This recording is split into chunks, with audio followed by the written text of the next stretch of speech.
Welcome into a special edition of the KSL Sports Front Page. I'm your host, Kyle Ireland, and alongside me today, we've got our BYU insider, Mitch Harper, and our KSL Sports anchor on KSL TV, Sam Farnsworth. Boys, we just had so many Zoom calls. I don't even know how many we had. So it's just another video call that we're going to have today, and wanted to catch up, get some feedback from you guys on BYU's Pro Day, Zach Wilson in particular, some of the other numbers put up by Brady Christensen and others. But if you're watching this on Facebook, YouTube, Twitter, we can see your comments. So feel free to chime in on the conversation if you have anything that you want to ask Sam or Mitch about what you saw at Pro Day today. Let us know so they can answer those questions. But I wanted to start off by asking you, Sam, because you were there at the indoor practice facility in Provo to see this Pro Day in person. What was it like there? We saw some oohs and ahs, some Zach Wilson throws that, drew some reaction. What was it like to be there compared to, what Mitch and I saw on TV today? I enjoyed it. I mean, it reminded me of a lot of NFL practices that I had been at in years past when I used to cover the NFL. So it felt kind of like familiar territory from that aspect of it. It felt good to be there and to be around kind of that NFL type atmosphere. Now, there was definitely an energy, right? You could feel it. You noticed it once you saw all of the scouts, GMs, coaches coming through the doors after all of the weigh-ins. I wasn't back where they were doing the weigh-ins or the measurements and all that stuff. But once they entered the practice facility to begin workouts, you could feel the energy coming with them, the excitement coming with them. And it was really cool. I haven't covered pro days here in Utah yet. I don't know that there's been one quite like this ever before when you've had that many representatives from the same school participating in a pro day. I mean, 16, that's a lot, right? And of course, we know who the center of attention was, but because Zach Wilson was the center of attention, a lot of these other guys got an opportunity to show off some of their skills as well. But yeah, the energy inside the practice facility, it was high. It was fun. Yeah, BYU definitely does a nice job with their pro days. NFL draft or NFL liaison Jason Ayu, he puts the whole event together, and it's quite the spectacle, it seems.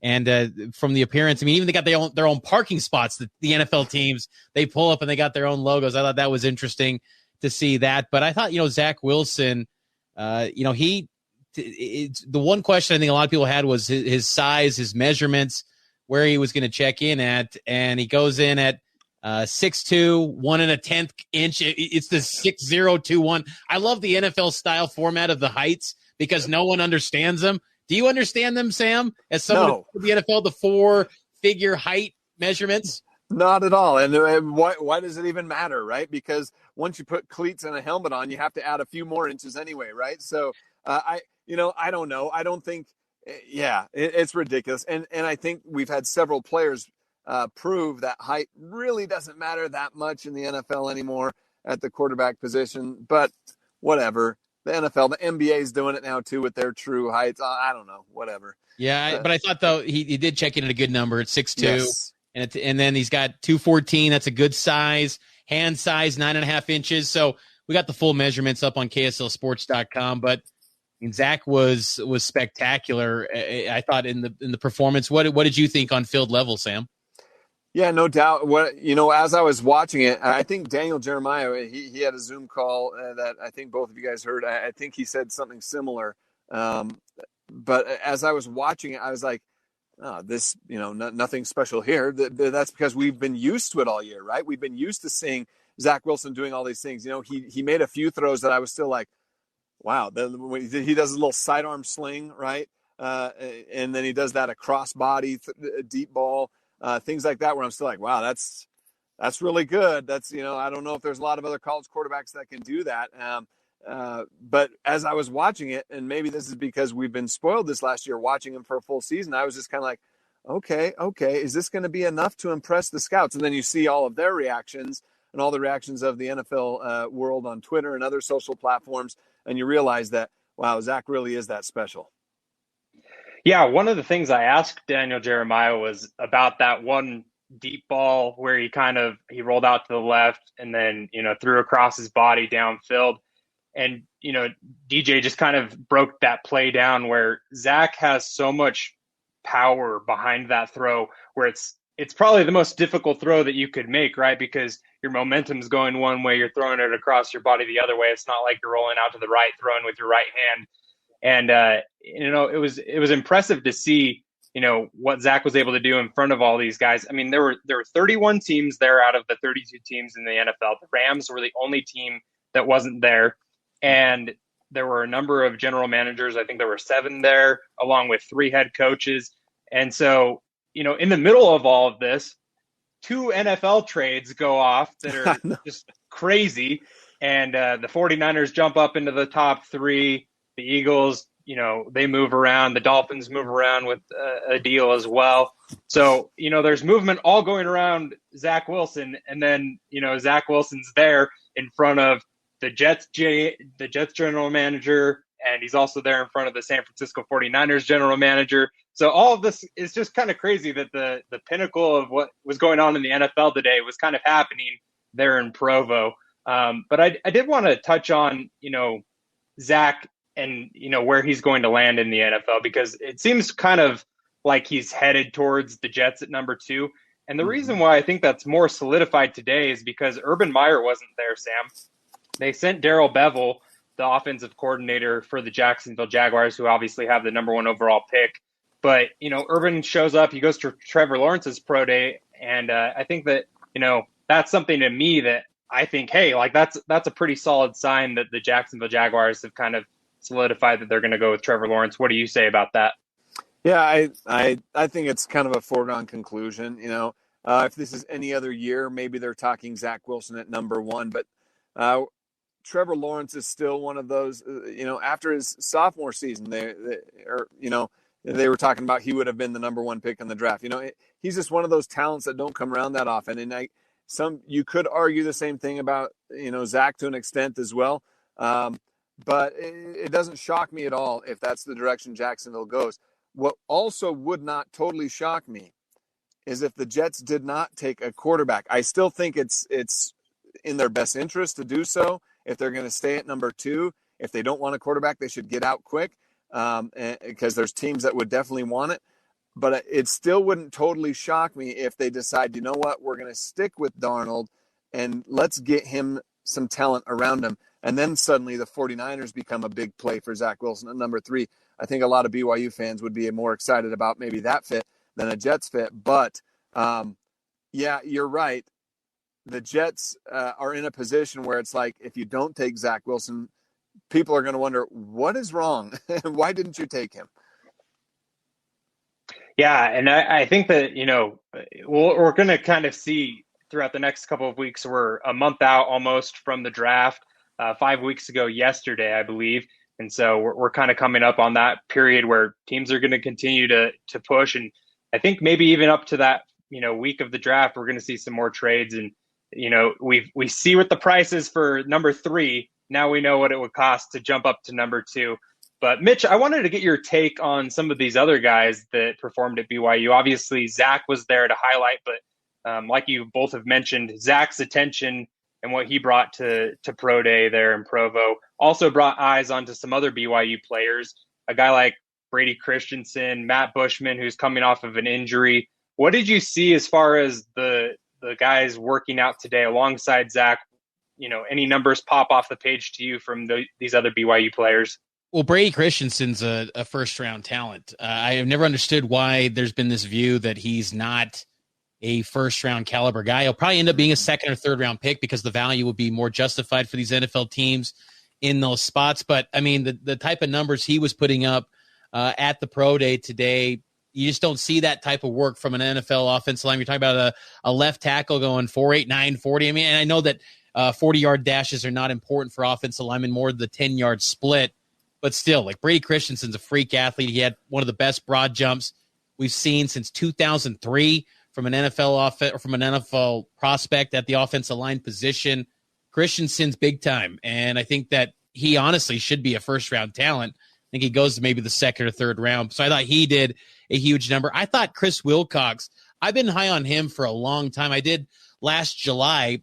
I did a piece on the site for some of the best NFL draft prospects, And just a humble pat on the back to myself, I did put Zach Wilson as an NFL draft prospect back in July. So there was one outlet that was giving some love to Zach Wilson in regards to the NFL draft before anyone else. But Chris Wilcox, I thought, was maybe right there with Matt Bushman as the best NFL draft prospect last July.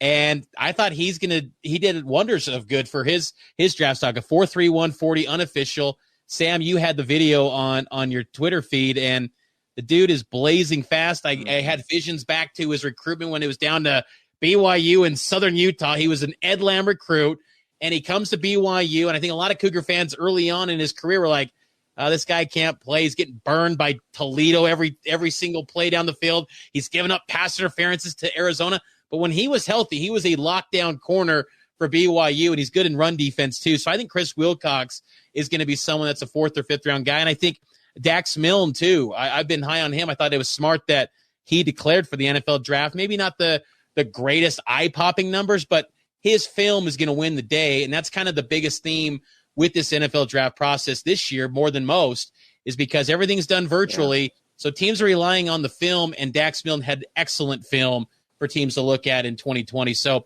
I'm feeling pretty good about those BYU guys, those 4. Matt Bushman, I think he should be a 5th, 6th, 7th round guy because his film is really good. After that, though, it might be a little bit of high priority undrafted free agent guys, but a lot of good happening for BYU at this pro day. Sam, who popped off to you? Was there a guy that kind of stood out amongst the others? Well, Brady Christensen, I think, stole the day, and even though all the eyes were there to see Zach Wilson, this was Brady's pro day, right? What he did, and I agree with Mitch. I think he's a 1st round quality talent. It is a deep 2021 draft class at tackle, so there's going to be a lot of options there, and I think that's what pushes him further down. But before the pro day, I think he might have been a 5th round type guy, despite the talent, just based off of maybe the lack of film or whatever that people lack of notoriety. But with today's pro day, I think he's definitely a day 2 draft pick. Matt Bushman, the ability to show that he's healthy enough to play football. He is older. It's been a full season since he's played. But I think, he showed he's got great hands still, catching some of those passes from Zach. I think he's definitely safe to say that he's going to get drafted. One name you didn't bring up, and I don't know if it's just because you didn't, you just overlooked it there, Mitch, but I think Kairos Tonga is going to be a draft pick as well. I still think he's a day 3 guy in this draft. There's a great chance that 5 BYU Cougars get taken in the draft, but the guys whose stock got boosted the most, I'm going to go back with Chris Wilcox. You can't teach speed. You can't, that's just something that people have. And when you put that number in an official time at an official pro day, that definitely boosts your stock, and teams will be, if he doesn't get picked, he's going to get signed immediately. Chris Wilcox will be on a training camp roster this summer with an opportunity to earn a roster spot. And I think I'm glad you bring up Kairos too, because that was a error on my part not bringing him up because he's lost some weight too. He's looking good. He's playing around about 315 now, and that's ideal for him. And I can't help but think though, when I watched today's event, I think back to a conversation I had with Kalani Sitake after a fall camp practice in 2019, and this was before the 2019 season played out. 2017 season was still kind of fresh in the minds of BYU fans, the 4-9 debacle. And Kalani told me, he's like, there's a lot of NFL talent on this roster. We're going to have so many guys in a couple years drafted in the NFL. And I thought to myself, we'll have to see. I think there's potential. But, man, what a huge endorsement of the BYU football program, the vision for Kalani Sitake, what transpired today, because BYU's never had this type of a pro day. I mean, 2 years ago at this event, BYU had literally no one that was probably garnering any attention. BYU had, I think, 22 NFL teams. Today, 31 teams were at the NFL draft pro day for BYU. That's just in big-time names, the GMs, the head coaches, not just some scout, obscure scout was coming to visit. It was the the heavy hitters in the NFL were coming to see BYU, and that's huge for the program. And I think this is something that now gives BYU some instant credibility with recruits on the recruiting trail. Like, hey, we turned a preferred walk-on in Dax Milne into an NFL draft pick. We turned a guy in Chris Wilcox, a guy who had an offer to Southern Utah, into an NFL draft pick. You, the 4-star recruit, come to this program. We can get you to the league because we've done it with guys that were far inferior based on the star ratings than you. So Kalani had a vision. It's working out. Now, obviously, it'll be the challenge to try to replicate this for years to come. I mean, you're never going to probably have this number of guys. It's just unique. But still, I think it's something that BYU can build off of on the recruiting trail and just the relationships that they're forming now with the National Football League, because for a long period of time there, that was kind of broken. And I think that teams were steering away from BYU as a whole. They were shifting more to Utah. Now I feel like BYU is getting some inroads once again with the National Football League.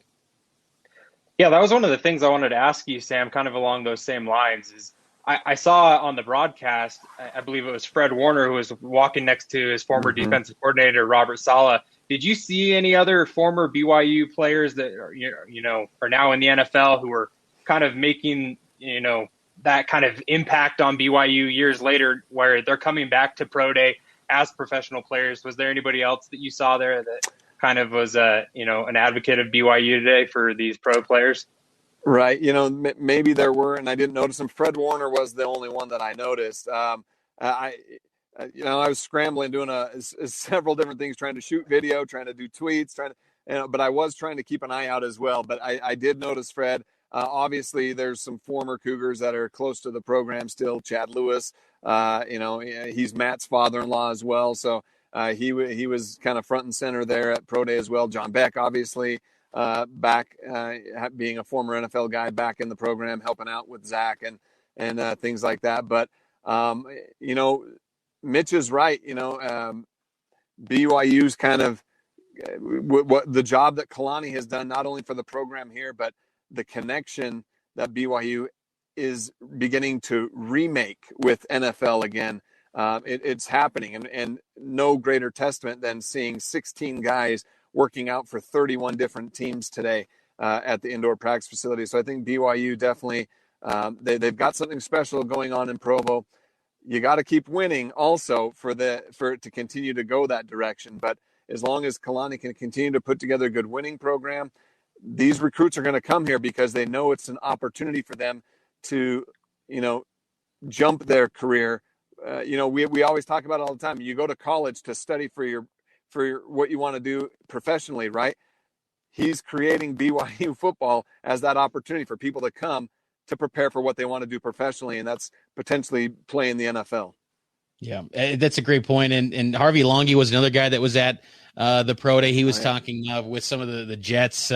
He's a free agent, I believe, right now. I believe I'm not mistaken.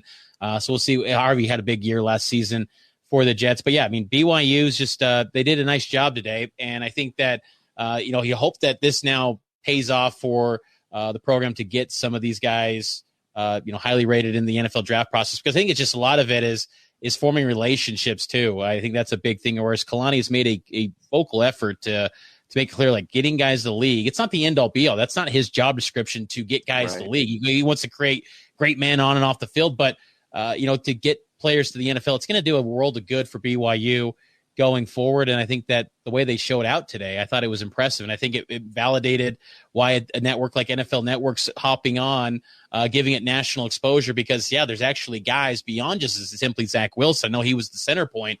There's going to be some guys that are maybe starters, maybe some guys that are going to be competing for second, third string spots, competing for 53-man spots this fall. They're going to be rookies, and BYU's had a tendency of producing some quality players to the league in recent years. Any final thoughts from you, Sam, or Mitch, again, before we wrap this up today? Well, I will say Chris Sims, NBC sports analyst, so he's doing great things with NBC. He's got a tweet that comes in. The game is played on the field, but what we saw from Zach Wilson today, there is no comparison between his workout and Trevor Lawrence's. It was out of this world awesome. The degree of difficulty of the workout was high, and he made so many high-level throws. So he's digging deep, guys. He's still saying Zach Wilson better than Trevor Lawrence, and dang it, I'm tempted to say the same. Maybe I'm biased because I've seen Zach Wilson so many years, but Zach Wilson's impressive. He's a generational talent. Maybe Urban Meyer will shock us all on draft day, huh? Yeah, I mean, we can only hope that we get some more some craziness between now and then. Another thing that I saw just going along tweets that Mitch mentioned, that one, Dane Brugler of The Athletic, he put out a tweet earlier. He said that he got a text from an NFL scout who was at the pro day today, and he said draft starts at 3, Wilson going 2. So sounds like that Trevor Lawrence, Zach Wilson 1-2 combo there to the Jets and Jaguars. It seems like that's kind of solidified now. But yeah, we put up a piece on KSLSports.com. You can go check that out right now on all of the social media reactions from BYU's Pro Day, including Zach Wilson's throwing session. But be sure to follow us on Twitter, Instagram, all of the social media, Facebook and whatnot at KSL Sports. You can find Mitch on Twitter at Mitch_Harper. You can find Sam at Samsworth_KSL, I believe. He changed his Twitter on me, so it throws me off every time now. Me off too. I had to double check. Throws me off. But follow Sam on that on Twitter, and also check out Sam's work on KSL TV on SportsBeat. Sam, can you give us a little plug on what you've got tonight on TV? Yeah, there'll be a lot of this talk. Zach Wilson and the BYU Pro Day, but also the Utah Jazz are playing the Memphis Grizzlies, the first of back-to-back home games against Grizzlies. So hopefully they can keep their roll going. I'm also working on a little piece for the website, KSL Sports. Guys, I'm not used to writing as much anymore, and so I'm kind of like feeling the pressure here to get this story done so I can get it cranked out to the website. I need some good vibes from you guys to crank this out quickly and put a quality story online. So I'm just going to pull them in from you. Sounds good. Well, we wish you luck on that, Sam. You can continue to check out all of Mitch and Sam's work on KSLSports.com. And until then, this has been the KSL Sports Front Page.